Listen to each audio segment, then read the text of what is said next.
ಕರ್ನಾಟಕ ಹೋರಾಟ ಸಮಿತಿಯ ರಾಜ್ಯ ಪ್ರಧಾನ ಕಾರ್ಯದರ್ಶಿ. ನಾನು ಕೇಂದ್ರ ಸರ್ಕಾರದ ಸೇವೆಯನ್ನು 5 ವರ್ಷ ಮಾಡಿ 10 ವರ್ಷಗಳಿಂದ ಈ ಉತ್ತರ ಕರ್ನಾಟಕ ಹೋರಾಟ ಸಮಿತಿಯಲ್ಲಿ ರಾಜ್ಯ ಪ್ರಧಾನ ಕಾರ್ಯದರ್ಶಿಯಾಗಿ ಸೇವೆಯನ್ನು ಸಲ್ಲಿಸ್ತಾ ಇದ್ದೇನೆ.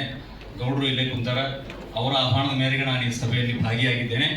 ನಾನು ಉತ್ತರ ಕರ್ನಾಟಕ ಹೋರಾಟ ಸಮಿತಿಯ ನಮ್ಮ ಜಿಲ್ಲಾ ಘಟಕದ ಅಧ್ಯಕ್ಷರಾಗಿರುವಂತಹ ಕಾಮಣ್ಣ ಗಂಗನಹಳ್ಳಿ ಅವರು ಮತ್ತು ಪತ್ರಕರ್ತರಾಗಿರುವಂತಹ ಬಸವರಾಜ್ ಕಂಕನವಾಡಿ ಅವರು ಕೂಡ ನಮ್ಮ ಜೊತೆಗಿದ್ದಾರೆ.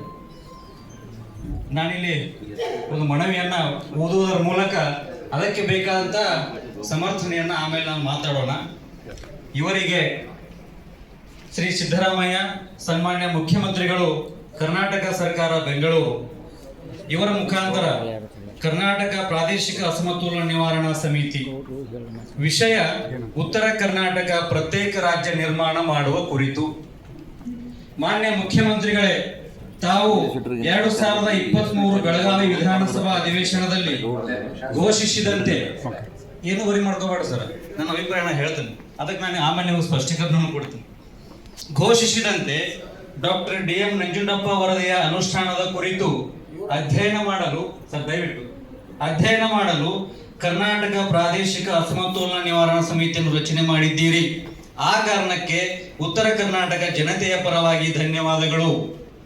ಆದರೆ ಉತ್ತರ ಕರ್ನಾಟಕ ಸಮಗ್ರ ಅಭಿವೃದ್ಧಿಗೆ ಪ್ರತ್ಯೇಕ ರಾಜ್ಯವೇ ಪರಿಹಾರ ಎಂಬುದನ್ನು ಗಮನಕ್ಕೆ ತರುತ್ತೇವೆ. ಯಾಕೆಂದರೆ ನಮ್ಮ ಮನೆಯ ಯಜಮಾನಿಕೆಯನ್ನು ಬೇರೆಯವರು ಮಾಡಿದರೆ ನಮ್ಮ ಕುಟುಂಬ ಅಭಿವೃದ್ಧಿ ಹೊಂದಲು ಸಾಧ್ಯವಿಲ್ಲ. Out off site is out of mind.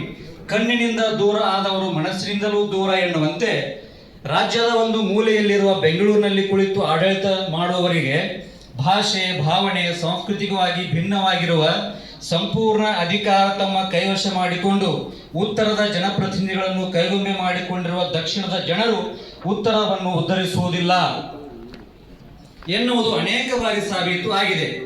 Karnataka ಏಕೀಕರಣ ಆದಾಗಿನಿಂದ ತಾರತಮ್ಯ, ಮಲತಾಯಿ ಧೋರಣೆ, ಅನ್ಯಾಯ ಮುಂದುವರೆದಿದೆ. ಕೃಷಿ, ಶಿಕ್ಷಣ, ನೀರಾವರಿ, ಆರೋಗ್ಯ, ರಾಜಕಾರಣ, ಮಾಧ್ಯಮ, ಉದ್ಯಮ ಎಲ್ಲ ಕ್ಷೇತ್ರಗಳಲ್ಲಿ ಉತ್ತರ ಕರ್ನಾಟಕ ಹಿಂದೆ ಉಳಿದಿದೆ.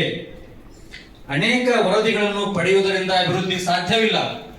ಸಮಿತಿಯು ಅಂದ್ರೆ ಉತ್ತರ ಕರ್ನಾಟಕ ಹೋರಾಟ ಸಮಿತಿಯು ಕೂಡ 15 ಜಿಲ್ಲೆಗಳಾದ ಬೀದರ್, ಕಲಬುರಗಿ, ಯಾದಗಿರಿ, ರಾಯಚೂರು, ಕೊಪ್ಪಳ, ಬಾಗಲಕೋಟೆ, ವಿಜಯಪುರ, ಬೆಳಗಾವಿ, ಧಾರವಾಡ, ಗದಗ, ಬಳ್ಳಾರಿ, ವಿಜಯನಗರ, ಹಾವೇರಿ, ಉತ್ತರ ಕನ್ನಡ, ದಾವಣಗೆರೆ ಜಿಲ್ಲೆಗಳಲ್ಲಿ ಲಿಖಿತ ಅಭಿಪ್ರಾಯವನ್ನು ಸಂಗ್ರಹಿಸಿದ್ದೇವೆ.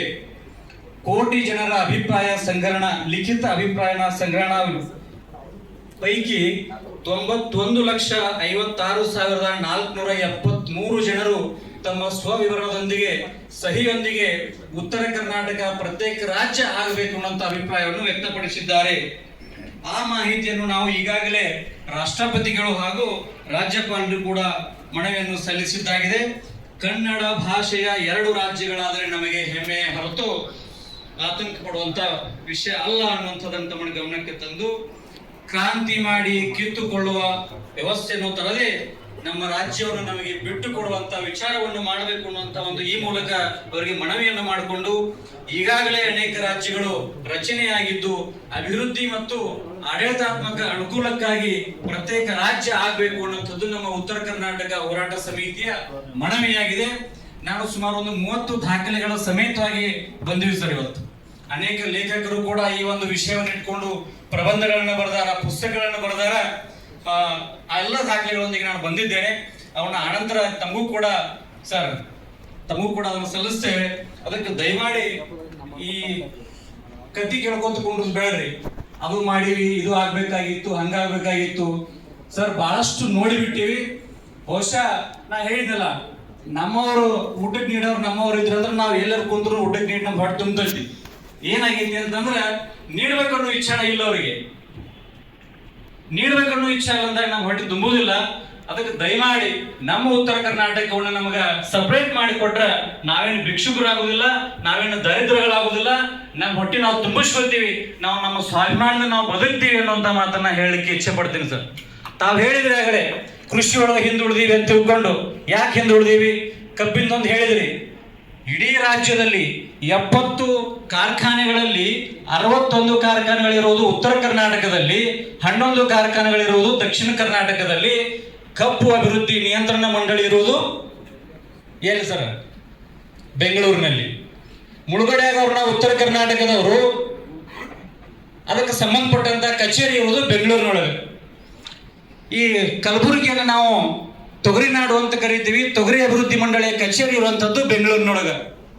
ಹೆಚ್ಚು ಇಲ್ಲಿ ಬಟ್ಟೆಯನ್ನ ಅಂದ್ರೆ ನೇಕಾರಿಕೆಯನ್ನು ಮಾಡುವಂತ ಈ ಭಾಗದೊಳಗೆ ಇದ್ದವರು, ಅದರ ಅಭಿವೃದ್ಧಿ ಮಂಡಳಿಯ ಕಚೇರಿ ಕೂಡ ಆ ಕಡೆ. 10 ಕಚೇರಿಗಳನ್ನ ಸ್ಥಳಾಂತರ ಮಾಡುವಂತಹ ಸಾಮರ್ಥ್ಯ ನಿಮ್ಮ ಸರ್ಕಾರಗಳಿಗಿಲ್ಲ. 410 ಕೋಟಿ ಖರ್ಚು ಮಾಡಿ ಬೆಳಗಾವಿಯಲ್ಲಿ ಸುವರ್ಣ ವಿಧಾನಸೌಧವನ್ನು ಕಟ್ಟಿಸಿ ಅದು ಹಾಳು ಬಿದ್ದೋಗೈತಿ. ಯಾರೋ ಒಬ್ಬ ನನಗ ಲೀಸರ ಕೊಡ್ರಿ ನಾ ಏನಾರ ಮಾಡ್ಕೋತಾನ ಅಂತ ಒಬ್ರು ಅರ್ಜಿ ಹಾಕಿದ್ರು. ಅದಕ್ಕೆ ನಾಚಿಕ್ ಬರೋದಿಲ್ರಿ. ಅಲ್ಲ, ಅದನ್ನ ಕಟ್ಸಿರಿ, ಅದಕ್ಕೆ ಆದೇಶ ಮಾಡಿದ್ರೆ ಯಾಕ ಒಂದು 10 ಕಚೇರಿಗಳನ್ನು ಸ್ಥಳಾಂತರ ಮಾಡೋದಿಲ್ಲ ಅಂತಂದ್ರೆ ಬಿಜಾಪುರ ಜಿಲ್ಲೆ ಬಗ್ಗೆ ನಾವು ಇಲ್ಲಿ ಒಂದು ನಿಮಿಷ ಕೇವಲ ಬಿಜಾಪುರ ಜಿಲ್ಲೆ ಅಲ್ಲ, ಬಿಜಾಪುರ ಜಿಲ್ಲೆಗೆ ಸಂಬಂಧಪಟ್ಟಂತೆ ಕೂಡ ನಾವು ಅಧ್ಯಯನ ಮಾಡಿದಾಗ ನಿಮ್ಗೆ ಅದು ಕೊಡ್ತೀವಿ. ಸಾಹೇಬ್ರ, ಅನಿವಾರ್ಯ ಅರ್ಥ ಮಾಡ್ಕೊಳ್ಳಿ. ಈಗ ನಾವು ಏನ್ ಕ್ಲಿಯರ್ ಆಗಿ ಈ ಸಮಿತಿ ಏನು ಟರ್ಮ್ಸ್ ಆಫ್ ರೆಫರೆನ್ಸ್ ಇದೆ ಎಕ್ಸ್ಪ್ಲೇನ್ ಮಾಡಬೇಕು. ಅದ್ರ ಪ್ರಕಾರ ನೀವು ನಮಗೆ ಹೇಳಿ ನಾವು ನೋಡ್ಕೊಳ್ತೇವೆ, ಕರೆಕ್ಟ್ ಆಗಿ ಇದು ಮಾಡ್ತೇವೆ. ನಾವು ಈ ಬಂದು ಈ ರೀತಿ ಮಾಡಿದ್ರೆ ನಮ್ಮ ಸಮಿತಿಗೆ ತೊಂದರೆ ಮಾಡುವ ಉದ್ದೇಶ ಅಲ್ಲ ಸರ್. ಸಾಹೇಬ್ರ, ನಾವು ರಾಜಕೀಯ ಭಾಷಣ ಅಲ್ಲ, ಅರ್ಥ ಮಾಡ್ಕೋಬೇಕಷ್ಟೇ. ಇದು ರಾಜಕೀಯ ಭಾಷಣನೂ ಮಾಡ್ತಾ ಇಲ್ಲ ಸರ್ ನಾವು. ಒಂದು ನಿಮಿಷ, ಈ ಸಭೆ ಇರುವುದು ಬಿಜಾಪುರ ಜಿಲ್ಲೆಗೆ ಸಂಬಂಧಪಟ್ಟಂತು.